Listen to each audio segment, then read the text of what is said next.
현대인들은 사랑에 목말라 있습니다. 드라마나 영화, 소설은 많은 주제가 사랑으로 이루어져 있지만 우리가 일상에서 느끼는 사랑은 턱없이 부족합니다. 사랑의 홍수 속에서 사랑의 빈곤을 느끼며 살아갑니다. 이 사랑에 관련된 또 하나의 문제는 사랑에 대한 혼돈입니다. 사랑을 잘 아는 것 같지만 잘 모릅니다. 사랑하는 법을 모릅니다. 그럼에도 우리는 사랑에 대해서 공부하려 하지 않고 훈련하려고 하지 않는 안타까운 모습을 보게 됩니다. 사랑의 기술이라고 하는 책에서 에릭 프롬이 왜 사람들에게는 사랑의 능력이 없는지를 몇 가지 이유를 얘기하는데, 첫 번째 이유가 사람들은 사랑하기보다 사랑을 받으려는 데 더 많은 관심을 두고 있기 때문에 사랑의 능력이 생기지 않는다고 지적을 합니다. 받는 사랑에 익숙해진다는 것은 어떤 질병보다도 심각해서 그것이 자신을 죽인다는 사실입니다. 거꾸로 말하면 사람이 사는 길이 뭐냐면 주는 사랑을 할 때예요. 사랑은 사랑의 능력 문제가 아니라 사랑의 대상 문제라고 생각하기 때문에 사랑의 능력이 안 생긴다는 겁니다. 마태복음 5장 46절 말씀, 예수님은 이렇게 말씀하셨습니다. 너희가 너희를 사랑하는 자를 사랑하면 무슨 상이 있겠는가? 세리도 이같이 한다. 그러면서 5장 44절 말씀에 말씀하시기를 너희 원수를 사랑하며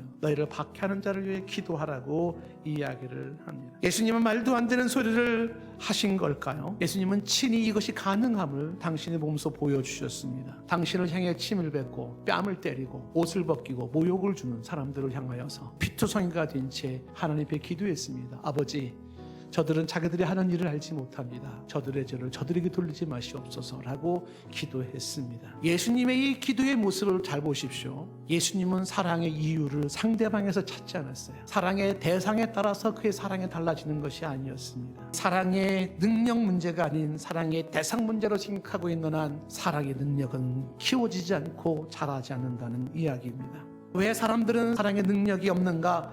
또 하나 이유를 사랑을 학습하지 않기 때문이라는 지적입니다. 사랑은 학습으로 키워지는 건데 배우고 공부함으로써 얻어지는 게 사랑입니다. 사랑은 저절로 되는 게 아니에요. 운동으로 근육을 키우듯이 사랑의 근육도 키워야 하는 문제입니다. 왜냐하면 사랑은 감정이기보다 의지이기 때문에 그렇습니다. 사랑에 감정이 없다는 게 아닙니다. 사랑은 감정이 있죠. 그런데 감정보다 더 우선되는 게 의지입니다. 골로새 교회 사람들은 예수 그리스도의 대속으로 구원받은 성도로서 어떻게 살아야 되는지, 벗어버려야 할 삶과 입어야 할 삶을 우리는 지금까지 보았습니다. 오늘 말씀에 이 모든 것 위에 사랑을 더하라고 이야기를 합니다. 왜냐하면 이것이 온전하게 매는 띠가 되기 때문이라는 이야기예요. 이 온전하게 매는 띠가 완전하게 묶는 띠라는 의미입니다. 완전케 하는 것이 사랑이다. 고린도전서 12장 28절 말씀부터 은사가 나와 있습니다.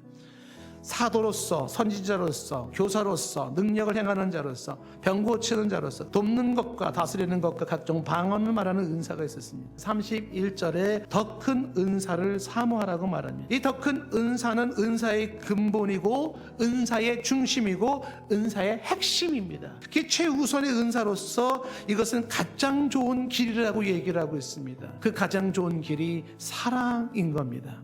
왜 그럴까?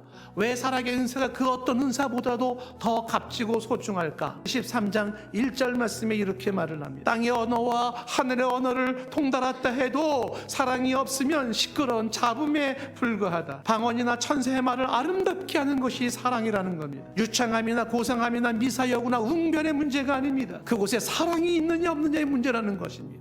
사람을 세우는 것은 지식이 아니라 사랑입니다. 가정을 세우는 것도 지식이 아니라 사랑입니다. 아무리 덕스럽고 아무리 좋은 것이 있다 할지라도 사랑이 수반되지 않는다면 그것은 불완전하다는 이야기입니다. 고린도서 13장 11절 다시 말씀 보면 산을 옮길 만한 믿음을 이야기하고 있습니다. 하지만 사랑이 없다면 그것도 아무것도 아니라고 말을 합니다. 하나님은 모두가 깜짝 놀랄 만한 큰 믿음보다 잔잔한 사랑의 실천에 더 많이 감동합니다. 성도에게 필요한 것은 산을 옮길 만한 믿음이 아니라 작은 사랑의 실천입니다. 로마 교회를 향해서도 같은 말씀을 볼 수가 있습니다. 로마서 3장 10절 말씀에 그러므로 사랑은 율법의 완성이라고 말합니다. 모든 덕목의 완성은 어디서 이루어집니까? 사랑에서 이루어진다는 겁니다. 갈라디아 교회에서도 같은 뉘앙스로 말을 하는 겁니다. 6장 1절 말씀에 형제들아 사람의 만일 무슨 범죄한 일이 드러나거든 너희는 온유한 심령으로 그러한 자를 바로잡으라고 말합니다. 누군가가 주변에 잘못된 사람이 있습니까?